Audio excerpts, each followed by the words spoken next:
नमस्ते दोस्तों।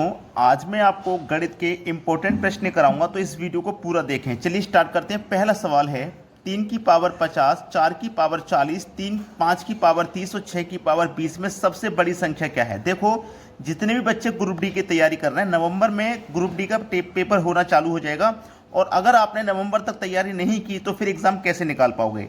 तो सभी बच्चे हमारे चैनल को सब्सक्राइब कर लें और रेगुलर हमारे वीडियो वॉच करें, जिससे कि आपकी एग्जाम की तैयारी कम से कम समय में हो जाएगी। चलिए, यहाँ पे आपको करना क्या है। सबसे पहली बात कि ये जो आपके पास पावर 50 है, 40 है, 30 है और 20 है, इसको तोड़ लीजिए। कैसे तोड़ेंगे, देखो, अब ये 3 लिखा मैंने। अब इस 50 को क्या लिख सकता हूँ, समझिएगा। इस 50 को क्या लिख सकता हूँ, 3 की पावर 5 की होल पावर 10। अब आप जानते हैं पावर का पावर से गुना होता है, तो 5 का गुना 10 से होगा तो वही वाला 50 आ जाएगा। तो हमने इसको तोड़ के लिख लिया है।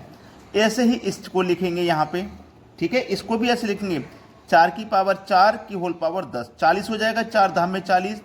5 की पावर 3 की होल पावर 10, 6 की पावर 2 की होल पावर 10। ठीक है, समझ में आ गया।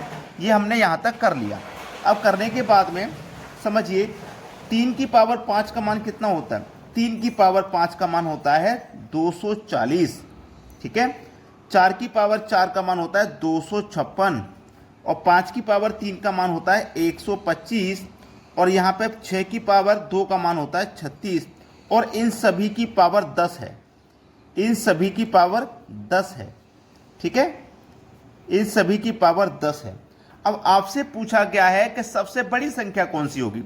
तो देखो, जो सबसे बड़ा नजर आएगा वही सबसे बड़ी संख्या है। तो सबसे बड़ा तो 256 नजर आ रहा है, तो बड़ी संख्या हो जाएगी आपकी, बड़ी संख्या 256, जो कि 4 की पावर 40 से निकल के आया।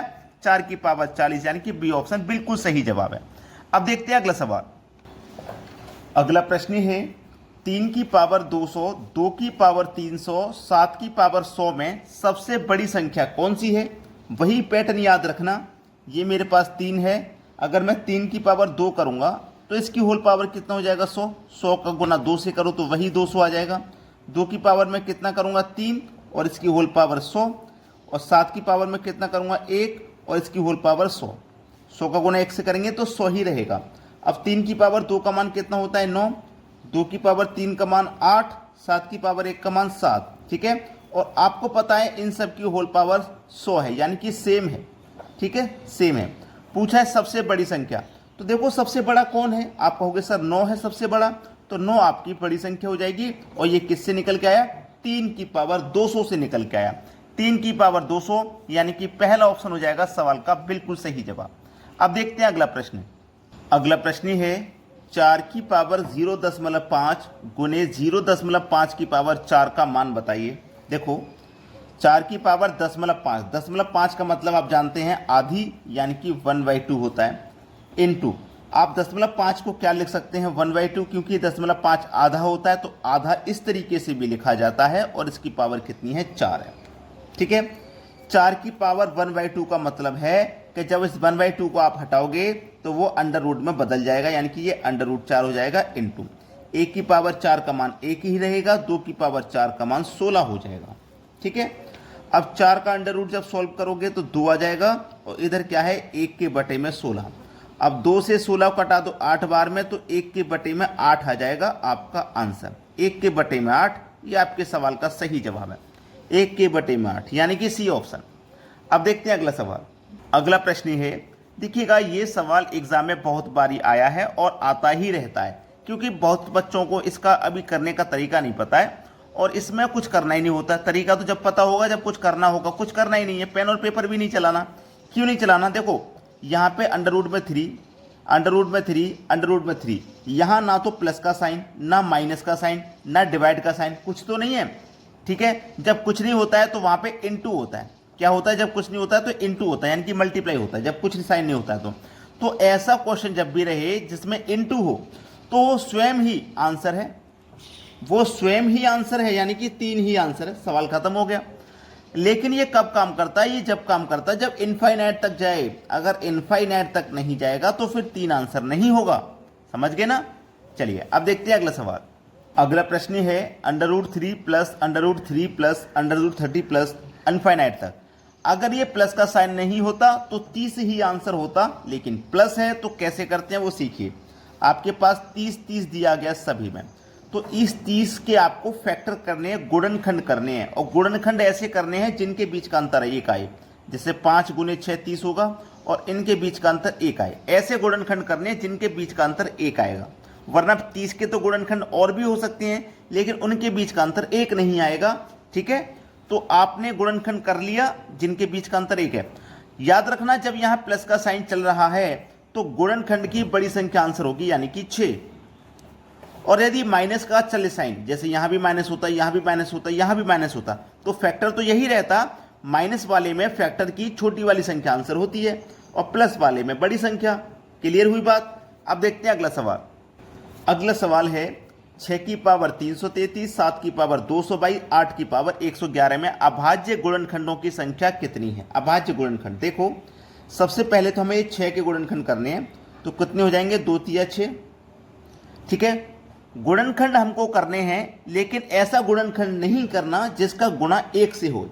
ठीक है, जैसे मैं 8 के करूंगा तो 8 के क्या हो जाएंगे? 2 गुने 2 4 गुने 2 8 हो जाएगा। ठीक है, तो इसके कितने गुणनखंड हुए? 1 2, इसके 2 गुणनखंड हुए, 1 2 3, इसके 3 गुणनखंड हुए, है ना। लेकिन जब मैं 7 के करूंगा तो इसके 7 गुने 1 होगा, यानी कि 1 के साथ में हमें कभी भी गुणनखंड नहीं करना होता। 1 के साथ में हम कभी भी गुणनखंड नहीं करते। अगर बन रहा है तो हमें करना नहीं है, उसे छोड़ देना है। ठीक है, समझ में आ गई ना बात? चलिए, अब हमारे यहाँ पे कितने गुणनखंड आए? 2। तो इस 2 का गुना इस पावर से कर दो, 2 तिया 6, 2 तिया 6, 2 तिया 6। ठीक है, प्लस अब यहाँ पे हमने तो कोई गुणनखंड किया नहीं था, तो यहाँ पे जो है पहले से पावर वही रख देंगे, 2 2 2 प्लस यहाँ 3 गुणनखंड आए तो 3 का गुना कर दो, 3 1 कम 3, 3 1 कम 3, 3 1 कम 3, सबको जोड़ना है। ठीक है, 3 और 2 5, 5 और 6 11, हासिल लगा 1। 3 2 5, 5 और 6 11, हासिल का 1 12, फिर से हासिल का 1। 3 2 5 और 6 11, हासिल का 1 12। 1 2 2 1, 1 2 2 1, पहला ऑप्शन हो जाएगा सवाल का सही जवाब। अब देखते हैं अगला प्रश्न। अगला सवाल है 3 की पावर 11 प्लस 3 की पावर 12, 3 की पावर 13, 3 की पावर 14 किससे विभाजित है? तो आप देखेंगे कि 3 की पावर 11 यहाँ पे है, 11 इसमें भी शामिल है, 11 इसमें भी है और 11 इसमें भी शामिल है, तो 3 की पावर 11 आ जाएगा कॉमन। कॉमन आ गया तो यहाँ 1 बचा। 3 की पावर 11 गया 12 में से, 3 की पावर 1 बचा। 3 की पावर 11 गया 13 में से तो 2 बचा, और 3 की पावर 11 चला गया 14 में से तो 3 बचा। चलिए, 3 की पावर 11 1 प्लस 3 की पावर 1 का मान 3, 3 की पावर 2 का मान 9 और 3 की पावर 3 का मान 27। ठीक है, 3 की पावर 11 इंटू, सबको जोड़ लेना है। सबको जोड़ेंगे तो ये हो जाएगा 27 और 3 30, 30 और 9 39 और 1 40 हो जाएगा। ठीक है, अब देखिएगा इस 40 को कौन सी संख्या ऑप्शन में से कटा सकती है? कोई भी नहीं कटा सकती। कोई भी संख्या ऑप्शन में ऐसी नहीं है जो कटा सकती है। 8 है, 8 पंजे 40, 7 से 40 नहीं कटता, 11 से नहीं कटता, 14 से नहीं कटता, केवल 8 से कटेगा। 8 पंजे 40 5 बार में, तो हमारा बी ऑप्शन बिल्कुल सही है। चलिए, अब देखते हैं अगला सवाल।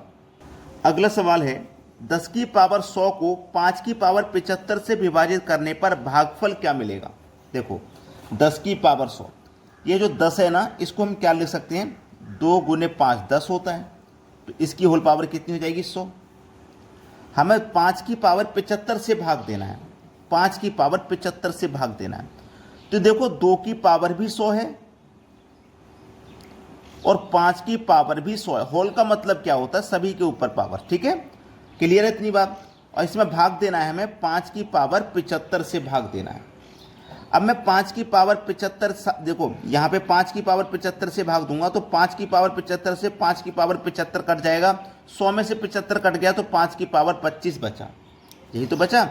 तो 2 की पावर 100 गुने 5 की पावर 25, ये बचा। अब इस 2 की पावर 100 को हम क्या लिख सकते हैं? 2 की पावर 75 गुने 2 की पावर 25, दोनों को जोड़ेंगे तो 100 ही हो जाएगा, और गुने 5 की पावर इधर 25 है, तो 2 की पावर 75 गुने, देखो 2 का गुना 5 से हो जाएगा तो ये कितना हो जाएगा? 2 पंजे 10, और पावर आपकी सेम है यानी कि 25 ही रहेगी, गुना में पावर इक्वल रहती है। तो 2 की पावर 75 गुने 10 की पावर 25, 2 की पावर 75 गुने 10 की पावर 25, डी ऑप्शन बिल्कुल सही जवाब है। अगर आपने अभी तक लाइक नहीं किया है तो लाइक और शेयर जरूर कर दें। ठीक है दोस्तों, धन्यवाद।